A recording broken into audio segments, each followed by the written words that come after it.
ನಮ್ಮ ಜೊತೆ ಬಿಜೆಪಿಯ ಶಾಸಕರಿರುವಂಥದ್ದು. ಸರ್, ಈಗ ಮುಸ್ಲಿಮರಿಗೆ ಮೀಸಲಾತಿ ಕೊಡುವ ಸಂಬಂಧಪಟ್ಟಂತೆ ಕಾಮಗಾರಿಗಳು 4% ಅಂತ ಒಂದು ಪ್ರಸ್ತಾವನೆ ಚರ್ಚೆಯಲ್ಲಿರುವಂಥದ್ದು.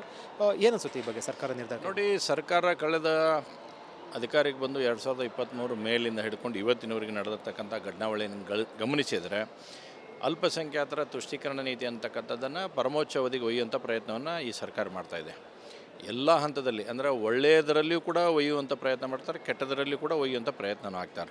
ಇವತ್ತು ಒಂದು ಪ್ರಾಬಬಲಿ 4% ನಾವು ಮುಸಲ್ಮಾನರಿಗೆ ಕಾಂಟ್ರಾಕ್ಟ್ನಲ್ಲಿ ತರಬೇಕನ್ನುವಂಥ ಪ್ರಯತ್ನವನ್ನು ಮಾಡ್ತಾಯಿದ್ದಾರೆ. ಹಾಗಾದರೆ ಇವ್ರು ಏನು ಮಾಡಕ್ಕೆ ಹೊಂಟಾರ? ಯಾವಾಗಲೂ ಸನ್ಮಾನ್ಯ ಮುಖ್ಯಮಂತ್ರಿಗಳಾಗಿರ್ತಕ್ಕಂಥ ಸಿದ್ದರಾಮಯ್ಯನವರು ಏನು ಡಿವೈಡ್ ಆ್ಯಂಡ್ ರೂಲ್ ಪಾಲಿಸಿ ಐತಿ ಅದನ್ನು ಕಂಟಿನ್ಯೂಯೇಷನ್ ಪ್ರೊಸೆಸನ್ನು ಮಾಡ್ತಾರೆ. ಕಳೆದ ಸಲ ಲಿಂಗಾಯತರಲ್ಲೇ ಬೇರೆ ಬೇರೆ ಜಗಳ ಹಚ್ಚುವಂಥ ಪ್ರಯತ್ನ ಮಾಡಿದರು. ಈಗ ಮುಸಲ್ಮಾನರಿಗೆ 4% ಕೊಡ್ತಾರೆ, ನಾಳೆ ಹಾಗಾದ್ರೆ ಉಳಿದ ಸಮಾಜದವ್ರಿಗೆ ಏನು ಕೊಡ್ತಾರೆ ನೀವು? ಹಾಗಂದ್ರೆ ನಾಳೆ ಲಿಂಗಾಯತರು ಕೇಳ್ತಾರೆ ನಮಗೂ ಒಂದು ಪರ್ಸೆಂಟೇಜ್ ಫಿಕ್ಸ್ ಮಾಡಿ ಅಂತೇಳಿ, ಬ್ರಾಹ್ಮಣರು ಕೇಳ್ತಾರೆ, ಮರಾಠ ಸಮಾಜದವರು ಕೇಳ್ತಾರೆ, ಗೌಡರು ಕೇಳ್ತಾರೆ, ಯಾವ ಸಮಾಜ ಉಳಿತು? ಹಾಗಾದ್ರೆ ನೀವು ಈಗ ರಾಜ್ಯದಲ್ಲಿ ಏನೇನು ಮಾಡೋಕೆ ಹೊಂಟಿರಿ ಅನ್ನೋಂಥದ್ದು ಅವ್ರ ಕಲ್ಪನೆ ಐತೆ ಇಲ್ಲ ಅನ್ನೋಂಥದ್ದನ್ನು ಕೂಡ ಸ್ಪಷ್ಟ ಮಾಡಬೇಕಾಗತ್ತೆ. ನೀವು ಜಾತಿವಾರು ಒಂದು ಕಡೆ ಜಾತಿ ಗಣತಿ ಅಂತ ಹೇಳಕ್ಕೆ ಹೋಗಿರಿ, ಇನ್ನೊಂದು ಕಡೆ ಜಾತಿ ಮೇಲೆ ಅಲ್ಪಸಂಖ್ಯಾತರ 4%, ಉಳಿದವ್ರಿಗೆ ಇಷ್ಟು % ಅಂತಂದರೆ ಹರಿದಾಕ್ಬಿಟ್ರಿ ಎಲ್ಲನೂ ಸತ್ಯಕ್ಕೆ. 100%ನಲ್ಲಿ ಎಲ್ಲ ಹೊಡೆದಾಕ್ಬಿಟ್ರಿ. ಲಿಂಗಾಯತರಿಗೆ ಇಷ್ಟು ಕೊಡ್ತೇವಪ್ಪ, ಬ್ರಾಹ್ಮಣರಿಗೆ ಇಷ್ಟು ಕೊಡ್ತೀವಿ, ಜೈನ್ ಕಮ್ಯುನಿಟಿಗೆ ಇಷ್ಟು ಕೊಡ್ತೀವಿ, ಇನ್ನು ಉಳಿದಿಲ್ಲ ಒಕ್ಕಲಿಗರಿಗೆ ಇಷ್ಟು ಕೊಡ್ತೀವಿ ಅಂತಂದರೆ ಹರಿದಾಕ್ಬಿಟ್ರಿ. ಮತ್ತೆ ಯಾಕೆ ಅವ್ನು ಕೊಡಕ್ಕೆ ಹೋಗಿರಿ? ಹೀಗಾಗಿ ಈ ಒಟ್ಟು ಆಡಳಿತವನ್ನು ನಿರ್ವಹಣೆ ಮಾಡುವಂಥದ್ರಲ್ಲಿ ವೈಫಲ್ಯವನ್ನು ಕಾಣೋದಕ್ಕೋಸ್ಕರ ಮತ್ತು ಅಲ್ಪಸಂಖ್ಯಾತರನ್ನು ಖುಷಿಪಡಿಸೋಕ್ಕೆ ಏಕೈಕ ಇದೆ ಅವ್ರ ವೋಟ್ ಬ್ಯಾಂಕನ್ನು ಗಟ್ಟಿ ಮಾಡ್ಕೊಳಕ್ಕೆ ಈ ರೀತಿಯಾದಂಥ ಪ್ರಯತ್ನ ಮಾಡ್ತಾರೆ. ಇದಕ್ಕೆ ಭಾರತೀಯ ಜನತಾ ಪಾರ್ಟಿ ಸ್ಪಷ್ಟವಾಗಿ ನಾವು ವಿರೋಧವನ್ನು ಮಾಡ್ತೇವೆ. ಯಾವಾಗಲೂ ಕೂಡ ಈ ರೀತಿಯಾದಂಥ ಕಾಮಗಾರಿಗಳು ಯಾರು ಮಾಡಬೇಕು?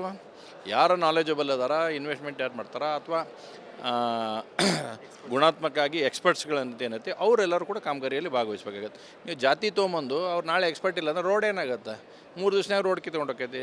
ಹಾಗಾದ್ರೆ ಮುಖ್ಯಮಂತ್ರಿಗಳ ಜವಾಬ್ದಾರಿ ತೊಗೊತಾರ?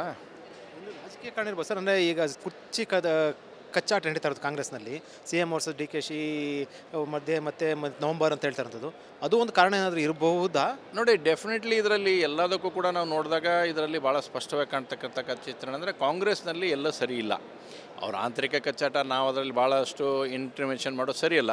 ಬಟ್ ಹೊರಗಡೆ ನೋಡಿದಾಗ ಆ್ಯಸ್ ಅ ಥರ್ಡ್ ಪಾರ್ಟಿ ಅಂತ ನಾವು ಹೊರಗಡೆ ನಿಂತು ನೋಡಿದಾಗ ಕಾಂಗ್ರೆಸ್ನಲ್ಲಿ ಇರ್ತಕ್ಕಂಥ ಎಲ್ಲ ಸಮಸ್ಯೆಗಳು ಬೀದಿಗೆ ಬಂದಿದ್ದಾವೆ. ಮನೆಯೊಂದು 4 ಬಾಗಿಲಾಗುವಂಥ ನಿಟ್ಟಿನಲ್ಲಿ ಇವತ್ತು ಕಾಂಗ್ರೆಸ್ ಪಾರ್ಟಿಯಲ್ಲಿ ಆಗಿದೆ. ಆ ನಿಟ್ಟಿನಲ್ಲಿ ತಮ್ಮ ಸ್ಥಾನಗಳನ್ನು ಉಳಿಸುವಂಥ ನಿಟ್ಟಿನಲ್ಲಿ ಅವಾಗವಾಗ ಒಂದೊಂದು ಎಲೆಗಳನ್ನು ಒಗಿತಕ್ಕಂಥ ಪ್ರಯತ್ನ DK ಶಿವಕುಮಾರ್ ಅವರು ಒಂದು ಕಡೆ ಮಾಡಿದರೆ, ಸಿದ್ದರಾಮಯ್ಯವ್ರು ಒಂದು ಕಡೆ ಮಾಡ್ತಾರೆ, ಜಾರಕಿಹೊಳಿ ಅವರು ಪರಮೇಶ್ವರ್ ಅವರು ಕೂಡಿ ಒಂದು ಕಡೆ ಮಾಡ್ತಾರೆ. ಈ ಪ್ರೊಸೆಸ್ ಕಂಟಿನ್ಯೂ ಐತಿ. ಎಲ್ಲಿಗೆ ಹೋಗಿ ಲಾಜಿಕ್ ಎಂಡಾಗಿ ನಿಲ್ತೈತೆ ಪಾರ್ಟಿಯವರು ಹೇಳೋರು. ಸರ್ಕಾರಿ ಕಾಮಗಾರಿಗಳಲ್ಲಿ ಮುಸ್ಲಿಮರಿಗೆ 4% ಮೀಸಲಾತಿ ಅಂತ ಏನಾದರೂ ನಿರ್ಧಾರ ಕೈಗೊಂಡ್ರೆ ಬಿಜೆಪಿ ಮುಂದೆ ಹೋರಾಟ ಏನು ಮಾಡ್ತಾರೆ? ನಾವು 100% ಇದಕ್ಕೆ ವಿರೋಧ ಮಾಡ್ತೇವೆ. ಸದನದ ಒಳಗಡೆ ಸದನದ ಹೊರಗಡೆ ಎರಡೂ ಕೂಡ ನಾವು 100ಕ್ಕೆ 100 ಇದನ್ನು ವಿರೋಧ ಮಾಡ್ತೀವಿ. ಯಾವುದೇ ಕಾರಣಕ್ಕೂ ಮಾಡಬಾರ್ದು ಅನ್ನೋಂಥ ಆಗ್ರಹವನ್ನು ಭಾಳ ಸ್ಪಷ್ಟವಾಗಿ ನಾವು ಮಾಡ್ತೀವಿ. ಆದರೆ ಈಗ ಬೇರೆ ಕಮ್ಯುನಿಟಿ ಕೂಡ ಕೇಳ್ತಾರೆ, ಅವಾಗ ಆಗಲೂ ಕೊಡಬೇಕಾಗುತ್ತೆ. ನಿಮಗೆ ಪ್ರಶ್ನೆನೇ ಇಲ್ಲ. ನೀವು ಜಾತಿವಾರು ನೀವು ರಿಸರ್ವೇಷನ್ ಫಿಕ್ಸ್ ಮಾಡಕ್ಕೆ ಹೊಂಟ್ರಿ ಅಂತಂತಂದರೆ ಎಲ್ಲ ಜಾತಿಯವರು ಬರ್ತಾರೆ, 100% ಕೊಡಬೇಕಾಗತ್ತೆ. ಹಂಗಂದ್ರೆ ನಾವು ಫಿಕ್ಸ್ ಮಾಡಿರಿ, ಲಿಂಗಾಯತರ ಕೋಟ ಫಿಕ್ಸ್ ಮಾಡಿರಿ, ಒಕ್ಕಲಿಗರ ಕೋಟ ಫಿಕ್ಸ್ ಮಾಡಿರಿ, ಬ್ರಾಹ್ಮಣರ ಕೋಟ ಫಿಕ್ಸ್ ಮಾಡಿರಿ, ಎಲ್ಲ ಕೋಟ ಫಿಕ್ಸ್ ಮಾಡಿರಿ, ಹರಿದು ಹಂಚಿಬಿಡ್ರಿ. ಅವಾಗ ರಾಜ್ಯ ಯಾವ ರೀತಿ ದಿವಾಳಿ ಆಗಿ ಏಳಿಸೋಕ್ಕೆ ಪ್ರಯತ್ನ ಆಗಬೇಕಲ್ಲ, ಅವೆಲ್ಲ ಕೂಡ ಎದ್ದು ಬರ್ತಾಯಿದ್ದಾರೆ ಹೊಳ್ಳೆ ವಾಪಸ್. ಮುಂದೆ ಬೇರೆ ಬೇರೆ ರೀತಿಯ ತಿರುವುಗಳು ಮತ್ತು ಬೇರೆ ಬೇರೆ ರೀತಿಯ ಇಕ್ಕಟ್ಟಿ ಪರಿಸ್ಥಿತಿ ಸಿಗ್ತಾರೆ ಅಂತ 101% ಇದು ಸರಿಯಾದ ನಿಲುವನ್ನು ಸರ್ಕಾರ ತೆಗೆದುಕೊಂಡಿಲ್ಲ. ನಿಮ್ಗೆ ವೋಟ್ ಬ್ಯಾಂಕ್ ಪಾಲಿಟಿಕ್ಸ್ ಏನೇ ಇದ್ರೂ ಹೊರಗಡೆ ಇಡ್ರಿ. ಆಡಳಿತಾತ್ಮಕ ವಿಷಯ ಬಂದಂಥ ಸಂದರ್ಭದಲ್ಲಿ, ಡೆವಲಪ್ಮೆಂಟ್ ವಿಷಯ ಬಂದಂಥ ಸಂದರ್ಭದಲ್ಲಿ ಯಾವುದಕ್ಕೂ ಕೂಡ ರಿಸರ್ವೇಷನ್ ತರಬಾರ್ದು ಅನ್ನುವಂಥದ್ದನ್ನು ನಾವು ಭಾಳ ಸ್ಪಷ್ಟವಾಗಿ ಆಗ್ರಹ ಮಾಡ್ತೇವೆ. ಇದು ಬಿಜೆಪಿ ಆಗ್ರಹ ಆಗಿರುವಂಥದ್ದು. ಅವರು ಒಂದು ವೇಳೆ ಮುಸ್ಲಿಮರಿಗೆ ಏನಾದರೂ ಕೂಡ ಸರ್ಕಾರಿ ಕಾಮಗಾರಿಗಳಲ್ಲಿ ಮೀಸಲಾತಿ ಅಂತ ಏನಾದರೂ ಕೂಡ ಬಂದರೆ ನಾಳೆ ಉಳಿದ ಮುಂದಿನ ದಿನಗಳಲ್ಲಿ ಬೇರೆ ಬೇರೆ ಸಮುದಾಯದವರು ಕೂಡ ಎದ್ದೇಳ್ತಾರೆ, ಈ ರೀತಿ ಮೀಸಲಾತಿ ಬೇಕಂತ. ಆಗ ಸರ್ಕಾರ ಏನು ಮಾಡುತ್ತೆ ಅನ್ನುವಂಥದ್ದು ಗಂಭೀರವಾದಂಥ ಪ್ರಶ್ನೆ ತೆಗೆದಿರುವಂಥದ್ದು, ಜೊತೆಗೆ ಹೋರಾಟವನ್ನು ಕೂಡ ಎಚ್ಚರಿಕೆಯನ್ನು ಕೊಟ್ಟಿರುವಂಥದ್ದು. ಕ್ಯಾಮ್ರಾ ಪರ್ಸನ್ ಮಂಜುನಾಥ್ ಜೊತೆ ವಿಜಯ್ ಜನ, ರಿಪಬ್ಲಿಕ್ TV, ಬೆಂಗಳೂರು. ನಮ್ಮ ಜೊತೆ ಬಿಜೆಪಿಯ ಶಾಸಕರಿರುವಂಥದ್ದು. ಸರ್, ಈಗ ಮುಸ್ಲಿಮರಿಗೆ ಮೀಸಲಾತಿ ಕೊಡುವ ಸಂಬಂಧಪಟ್ಟಂತೆ ಕಾಮಗಾರಿಗಳು 4% ಅಂತ ಒಂದು ಪ್ರಸ್ತಾವನೆ ಚರ್ಚೆಯಲ್ಲಿರುವಂಥದ್ದು. ಏನನ್ಸುತ್ತೆ ಈ ಬಗ್ಗೆ ಸರ್ಕಾರ ನಿರ್ಧಾರ? ನೋಡಿ, ಸರ್ಕಾರ ಕಳೆದ ಅಧಿಕಾರಕ್ಕೆ ಬಂದು 2023 ಮೇಲಿಂದ ಹಿಡ್ಕೊಂಡು ಇವತ್ತಿನವರೆಗೆ ನಡೆದಿರ್ತಕ್ಕಂಥ ಘಟನಾವಳಿಗಳನ್ನು ಗಮನಿಸಿದರೆ ಅಲ್ಪಸಂಖ್ಯಾತರ ತುಷ್ಟೀಕರಣ ನೀತಿ ಅಂತಕ್ಕಂಥದ್ದನ್ನು ಪರಮೋಚ್ಚ ಅವಧಿಗೆ ಒಯ್ಯುವಂಥ ಪ್ರಯತ್ನವನ್ನು ಈ ಸರ್ಕಾರ ಮಾಡ್ತಾಯಿದೆ. ಎಲ್ಲ ಹಂತದಲ್ಲಿ ಅಂದರೆ ಒಳ್ಳೆಯದರಲ್ಲಿಯೂ ಕೂಡ ಒಯ್ಯುವಂಥ ಪ್ರಯತ್ನ ಮಾಡ್ತಾರೆ, ಕೆಟ್ಟದರಲ್ಲಿಯೂ ಕೂಡ ಒಯ್ಯುವಂಥ ಪ್ರಯತ್ನನೂ ಆಗ್ತಾರೆ. ಇವತ್ತು ಒಂದು ಪ್ರಾಬಬಲಿ 4% ನಾವು ಮುಸಲ್ಮಾನರಿಗೆ ಕಾಂಟ್ರಾಕ್ಟ್ನಲ್ಲಿ ತರಬೇಕನ್ನುವಂಥ ಪ್ರಯತ್ನವನ್ನು ಮಾಡ್ತಾಯಿದ್ದಾರೆ. ಹಾಗಾದರೆ ಇವ್ರು ಏನು ಮಾಡಕ್ಕೆ ಹೊಂಟಾರ? ಯಾವಾಗಲೂ ಸನ್ಮಾನ್ಯ ಮುಖ್ಯಮಂತ್ರಿಗಳಾಗಿರ್ತಕ್ಕಂಥ ಸಿದ್ದರಾಮಯ್ಯನವರು ಏನು ಡಿವೈಡ್ ಆ್ಯಂಡ್ ರೂಲ್ ಪಾಲಿಸಿ ಐತಿ ಅದನ್ನು ಕಂಟಿನ್ಯೂಯೇಷನ್ ಪ್ರೊಸೆಸನ್ನು ಮಾಡ್ತಾರೆ. ಕಳೆದ ಸಲ ಲಿಂಗಾಯತರಲ್ಲೇ ಬೇರೆ ಬೇರೆ ಜಗಳ ಹಚ್ಚುವಂಥ ಪ್ರಯತ್ನ ಮಾಡಿದರು. ಈಗ ಮುಸಲ್ಮಾನರಿಗೆ 4% ಕೊಡ್ತಾರೆ, ನಾಳೆ ಹಾಗಾದ್ರೆ ಉಳಿದ ಸಮಾಜದವ್ರಿಗೆ ಏನು ಕೊಡ್ತಾರೆ ನೀವು? ಹಾಗಾಗಿ ನಾನ್ ಲಿಂಗಾಯತರು ಕೇಳ್ತಾರೆ ನಮಗೂ ಒಂದು ಪರ್ಸೆಂಟೇಜ್ ಫಿಕ್ಸ್ ಮಾಡಿ ಅಂತೇಳಿ, ಬ್ರಾಹ್ಮಣರು ಕೇಳ್ತಾರೆ, ಮರಾಠ ಸಮಾಜದವರು ಕೇಳ್ತಾರೆ, ಗೌಡರು ಕೇಳ್ತಾರೆ, ಯಾವ ಸಮಾಜ ಉಳಿತು. ಹಾಗಾದ್ರೆ ನೀವು ಈಗ ರಾಜ್ಯದಲ್ಲಿ ಏನೇನು ಮಾಡೋಕೆ ಹೊಂಟಿರಿ ಅನ್ನೋಂಥದ್ದು ಅವ್ರ ಕಲ್ಪನೆ ಐತೆ ಇಲ್ಲ ಅನ್ನೋಂಥದ್ದನ್ನು ಕೂಡ ಸ್ಪಷ್ಟ ಮಾಡಬೇಕಾಗತ್ತೆ. ನೀವು ಜಾತಿವಾರು ಒಂದು ಕಡೆ ಜಾತಿ ಗಣತಿ ಅಂತ ಹೇಳಕ್ಕೆ ಹೋಗಿರಿ, ಇನ್ನೊಂದು ಕಡೆ ಜಾತಿ ಮೇಲೆ ಅಲ್ಪಸಂಖ್ಯಾತರ 4%, ಉಳಿದವ್ರಿಗೆ ಇಷ್ಟು ಪರ್ಸೆಂಟು ಅಂತಂದರೆ ಹರಿದಾಕ್ಬಿಟ್ರಿ ಎಲ್ಲನೂ ಸತ್ಯಕ್ಕೆ. 100%ನಲ್ಲಿ ಎಲ್ಲ ಹೊಡೆದಾಕ್ಬಿಟ್ರಿ.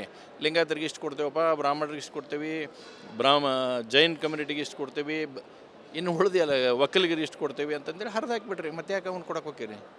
ಹೀಗಾಗಿ ಈ ಒಟ್ಟು ಆಡಳಿತವನ್ನು ನಿರ್ವಹಣೆ ಮಾಡುವಂಥದ್ರಲ್ಲಿ ವೈಫಲ್ಯವನ್ನು ಕಾಣೋದಕ್ಕೋಸ್ಕರ ಮತ್ತು ಅಲ್ಪಸಂಖ್ಯಾತರನ್ನು ಖುಷಿಪಡಿಸೋಕ್ಕೆ ಏಕೈಕ ಇದೆ, ಅವ್ರ ವೋಟ್ ಬ್ಯಾಂಕನ್ನು ಗಟ್ಟಿ ಮಾಡ್ಕೊಳಕ್ಕೆ ಈ ರೀತಿಯಾದಂಥ ಪ್ರಯತ್ನ ಮಾಡ್ತಾರೆ. ಇದಕ್ಕೆ ಭಾರತೀಯ ಜನತಾ ಪಾರ್ಟಿ ಸ್ಪಷ್ಟವಾಗಿ ನಾವು ವಿರೋಧವನ್ನು ಮಾಡ್ತೇವೆ. ಯಾವಾಗಲೂ ಕೂಡ ಈ ರೀತಿಯಾದಂಥ ಕಾಮಗಾರಿಗಳು ಯಾರು ಮಾಡಬೇಕು? ಯಾರು ನಾಲೆಜಬಲ್ ಅದಾರ, ಇನ್ವೆಸ್ಟ್ಮೆಂಟ್ ಯಾರು ಮಾಡ್ತಾರ, ಅಥವಾ ಗುಣಾತ್ಮಕವಾಗಿ ಎಕ್ಸ್ಪರ್ಟ್ಸ್ಗಳಂತ ಏನೈತಿ ಅವರೆಲ್ಲರೂ ಕೂಡ ಕಾಮಗಾರಿಯಲ್ಲಿ ಭಾಗವಹಿಸ್ಬೇಕಾಗತ್ತೆ. ನೀವು ಜಾತಿ ತೊಗೊಂಬಂದು ಅವ್ರು ನಾಳೆ ಎಕ್ಸ್ಪರ್ಟ್ ಇಲ್ಲ ಅಂದ್ರೆ ರೋಡ್ ಏನಾಗುತ್ತೆ? 3 ದಿವಸನಾಗ ರೋಡ್ ಕಿತ್ಕೊಂಡೋಕೈತಿ. ಹಾಗಾದ್ರೆ ಮುಖ್ಯಮಂತ್ರಿಗಳ ಜವಾಬ್ದಾರಿ ತೊಗೊತಾರ? ರಾಜಕೀಯ ಕಾರಣ ಇರ್ಬೋದು ಸರ್. ಅಂದರೆ ಈಗ ಕುರ್ಚಿ ಕಚ್ಚಾಟ ನಡೀತಾ ಇರೋದು ಕಾಂಗ್ರೆಸ್ನಲ್ಲಿ, CM ವರ್ಸಸ್ DK ಮಧ್ಯೆ ಮತ್ತೆ ನವಂಬರ್ ಅಂತ ಹೇಳ್ತಾ ಇರೋದು, ಅದು ಒಂದು ಕಾರಣ ಏನಾದರೂ ಇರಬಹುದಾ? ನೋಡಿ, ಡೆಫಿನೆಟ್ಲಿ ಇದರಲ್ಲಿ ಎಲ್ಲದಕ್ಕೂ ಕೂಡ ನಾವು ನೋಡಿದಾಗ ಇದರಲ್ಲಿ ಭಾಳ ಸ್ಪಷ್ಟವಾಗಿ ಕಾಣ್ತಕ್ಕಂಥ ಚಿತ್ರಣ ಅಂದರೆ ಕಾಂಗ್ರೆಸ್ನಲ್ಲಿ ಎಲ್ಲ ಸರಿ ಇಲ್ಲ. ಅವ್ರ ಆಂತರಿಕ ಕಚ್ಚಾಟ ನಾವು ಅದರಲ್ಲಿ ಭಾಳಷ್ಟು ಇಂಟರ್ವೆನ್ಷನ್ ಮಾಡೋದು ಸರಿಯಲ್ಲ. ಬಟ್ ಹೊರಗಡೆ ನೋಡಿದಾಗ ಆ್ಯಸ್ ಅ ಥರ್ಡ್ ಪಾರ್ಟಿ ಅಂತ ನಾವು ಹೊರಗಡೆ ನಿಂತು ನೋಡಿದಾಗ ಕಾಂಗ್ರೆಸ್ನಲ್ಲಿ ಇರ್ತಕ್ಕಂಥ ಎಲ್ಲ ಸಮಸ್ಯೆಗಳು ಬೀದಿಗೆ ಬಂದಿದ್ದಾವೆ. ಮನೆಯೊಂದು 4 ಬಾಗಿಲಾಗುವಂಥ ನಿಟ್ಟಿನಲ್ಲಿ ಇವತ್ತು ಕಾಂಗ್ರೆಸ್ ಪಾರ್ಟಿಯಲ್ಲಿ ಆಗಿದೆ. ಆ ನಿಟ್ಟಿನಲ್ಲಿ ತಮ್ಮ ಸ್ಥಾನಗಳನ್ನು ಉಳಿಸೋಣಂಥ ನಿಟ್ಟಿನಲ್ಲಿ ಅವಾಗವಾಗ ಒಂದೊಂದು ಎಲೆಗಳನ್ನು ಒಗಿತಕ್ಕಂಥ ಪ್ರಯತ್ನ DK ಶಿವಕುಮಾರ್ ಅವರು ಒಂದು ಕಡೆ ಮಾಡಿದರೆ, ಸಿದ್ದರಾಮಯ್ಯವ್ರು ಒಂದು ಕಡೆ ಮಾಡ್ತಾರೆ, ಜಾರಕಿಹೊಳಿ ಅವರು ಪರಮೇಶ್ವರ್ ಅವರು ಕೂಡಿ ಒಂದು ಕಡೆ ಮಾಡ್ತಾರೆ. ಈ ಪ್ರೊಸೆಸ್ ಕಂಟಿನ್ಯೂ ಐತಿ. ಎಲ್ಲಿಗೆ ಹೋಗಿ ಲಾಜಿಕ್ ಎಂಡಾಗಿ ನಿಲ್ತೈತೆ ಪಾರ್ಟಿಯವರು ಹೇಳಿ ಅವರು ಪಾರ್ಟಿ ಸರ್ಕಾರಿ ಕಾಮಗಾರಿಗಳಲ್ಲಿ ಮುಸ್ಲಿಮರಿಗೆ 4% ಮೀಸಲಾತಿ ಅಂತ ಏನಾದರೂ ನಿರ್ಧಾರ ಕೈಗೊಂಡ್ರೆ BJP ಮುಂದೆ ಹೋರಾಟ ಏನು ಮಾಡೋದು? ನಾವು 100% ಇದಕ್ಕೆ ವಿರೋಧ ಮಾಡ್ತೇವೆ. ಸದನದ ಒಳಗಡೆ ಸದನದ ಹೊರಗಡೆ ಎರಡೂ ಕೂಡ ನಾವು 100ಕ್ಕೆ 100 ಇದನ್ನು ವಿರೋಧ ಮಾಡ್ತೀವಿ. ಯಾವುದೇ ಕಾರಣಕ್ಕೂ ಮಾಡಬಾರ್ದು ಅನ್ನೋಂಥ ಆಗ್ರಹವನ್ನು ಭಾಳ ಸ್ಪಷ್ಟವಾಗಿ ನಾವು ಮಾಡ್ತೀವಿ. ಆದರೆ ಈಗ ಬೇರೆ ಕಮ್ಯುನಿಟಿ ಕೂಡ ಕೇಳ್ತಾರೆ, ಅವಾಗ ಆಗಲೂ ಕೊಡಬೇಕಾಗುತ್ತೆ. ಡೆಫಿನೆಟ್ಲಿ ನಿಮಗೆ ಪ್ರಶ್ನೆನೇ ಇಲ್ಲ. ನೀವು ಜಾತಿವಾರು ನೀವು ರಿಸರ್ವೇಷನ್ ಫಿಕ್ಸ್ ಮಾಡಕ್ಕೆ ಹೊಂಟ್ರಿ ಅಂತಂತಂದರೆ ಎಲ್ಲ ಜಾತಿಯವರು ಬರ್ತಾರೆ, 100% ಕೊಡಬೇಕಾಗತ್ತೆ. ಹಂಗಂದ್ರೆ ನಾವು ಫಿಕ್ಸ್ ಮಾಡಿರಿ, ಲಿಂಗಾಯತರ ಕೋಟ ಫಿಕ್ಸ್ ಮಾಡಿರಿ, ಒಕ್ಕಲಿಗರ ಕೋಟ ಫಿಕ್ಸ್ ಮಾಡಿರಿ, ಬ್ರಾಹ್ಮಣರ ಕೋಟ ಫಿಕ್ಸ್ ಮಾಡಿರಿ, ಎಲ್ಲ ಕೋಟ ಫಿಕ್ಸ್ ಮಾಡಿರಿ, ಹರಿದು ಹಂಚಿಬಿಡ್ರಿ. ಅವಾಗ ರಾಜ್ಯ ಯಾವ ರೀತಿ ದಿವಾಳಿ ಆಗಿ ಏಳಿಸೋಕ್ಕೆ ಪ್ರಯತ್ನ ಆಗಬೇಕಲ್ಲ, ಅವೆಲ್ಲ ಕೂಡ ಎದ್ದು ಬರ್ತಾ ಇದ್ದಾರೆ ಹೊಳ್ಳೆ ವಾಪಸ್. ಮುಂದೆ ಬೇರೆ ಬೇರೆ ರೀತಿಯ ತಿರುವುಗಳು ಮತ್ತು ಬೇರೆ ಬೇರೆ ರೀತಿಯ ಇಕ್ಕಟ್ಟು ಪರಿಸ್ಥಿತಿ ಸಿಗ್ತಾರೆ ಅಂತ 101% ಇದು ಸರಿಯಾದ ನಿಲುವನ್ನು ಸರ್ಕಾರ ತೆಗೆದುಕೊಂಡಿಲ್ಲ. ನಿಮ್ಗೆ ವೋಟ್ ಬ್ಯಾಂಕ್ ಪಾಲಿಟಿಕ್ಸ್ ಏನೇ ಇದ್ರೂ ಹೊರಗಡೆ ಇಡ್ರಿ. ಆಡಳಿತಾತ್ಮಕ ವಿಷಯ ಬಂದಂಥ ಸಂದರ್ಭದಲ್ಲಿ, ಡೆವಲಪ್ಮೆಂಟ್ ವಿಷಯ ಬಂದಂಥ ಸಂದರ್ಭದಲ್ಲಿ ಯಾವುದಕ್ಕೂ ಕೂಡ ರಿಸರ್ವೇಷನ್ ತರಬಾರ್ದು ಅನ್ನುವಂಥದ್ದನ್ನು ನಾವು ಭಾಳ ಸ್ಪಷ್ಟವಾಗಿ ಆಗ್ರಹ ಮಾಡ್ತೇವೆ. ಇದು BJP ಆಗ್ರಹ ಆಗಿರುವಂಥದ್ದು. ಅವರು ಒಂದು ವೇಳೆ ಮುಸ್ಲಿಮರಿಗೆ ಏನಾದರೂ ಕೂಡ ಸರ್ಕಾರಿ ಕಾಮಗಾರಿಗಳಲ್ಲಿ ಮೀಸಲಾತಿ ಅಂತ ಏನಾದರೂ ಕೂಡ ಬಂದರೆ ನಾಳೆ ಮುಂದಿನ ದಿನಗಳಲ್ಲಿ ಬೇರೆ ಬೇರೆ ಸಮುದಾಯದವರು ಕೂಡ ಎದ್ದೇಳ್ತಾರೆ, ಈ ರೀತಿ ಮೀಸಲಾತಿ ಬೇಕಂತ, ಆಗ ಸರ್ಕಾರ ಏನು ಮಾಡುತ್ತೆ ಅನ್ನುವಂಥದ್ದು ಗಂಭೀರವಾದ ಪ್ರಶ್ನೆ ತೆಗೆದಿರುವಂಥದ್ದು, ಜೊತೆಗೆ ಹೋರಾಟವನ್ನು ಕೂಡ ಎಚ್ಚರಿಕೆಯನ್ನು ಕೊಟ್ಟಿರುವಂಥದ್ದು. ಕ್ಯಾಮ್ರಾ ಪರ್ಸನ್ ಮಂಜುನಾಥ್ ಜೊತೆ ವಿಜಯ್ ಜನ್, ರಿಪಬ್ಲಿಕ್ TV, ಬೆಂಗಳೂರು.